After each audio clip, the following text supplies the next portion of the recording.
చాలా మంది కొబ్బరికాయ కుళ్ళిపోతే ఏం జరుగుతుంది అని చెప్పేసి అడుగుతున్నారండి. కాబట్టి ఈ రోజు దాన్ని క్లియర్ చేద్దాం. ఒకసారి దీన్ని నేను మీకు కొట్టి చూపిస్తాను. ఎలా వస్తుందో చూద్దాం. కుళ్ళిపోతుందో మంచిగా వస్తుందో చూద్దాం. ఇప్పుడు రండి.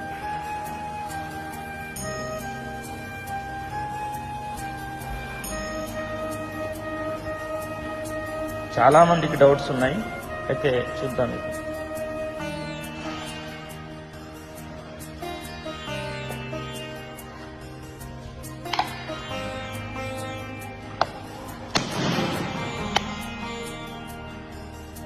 కుళ్ళిపోయింది,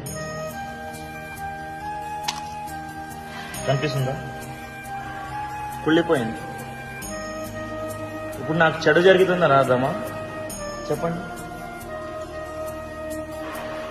చెప్పండి మీరే. ఇప్పుడు నాకు చెడు జరుగుతుంది అని అర్థమా? కాదు కదా. కొబ్బరికాయ చెడిపోతే ఎటువంటి హాని జరగదు. ఇంకా చెప్పాలి అని అంటే మీకు ఉండేటటువంటి దిష్టి కూడా వెళ్లిపోయినట్టు అర్థం. కాబట్టి ప్రతి ఒక్కరికి కూడా తెలియజేయండి. చాలా మందికి ధర్మ సందేహాలు ఉన్నాయి. ప్రతి ఒక్కరికి షేర్ చేయండి. ప్రతి ఒక్కరు తెలుసుకోవాలి. స్వస్తి సర్వే జనాః సుఖినో భవంతు.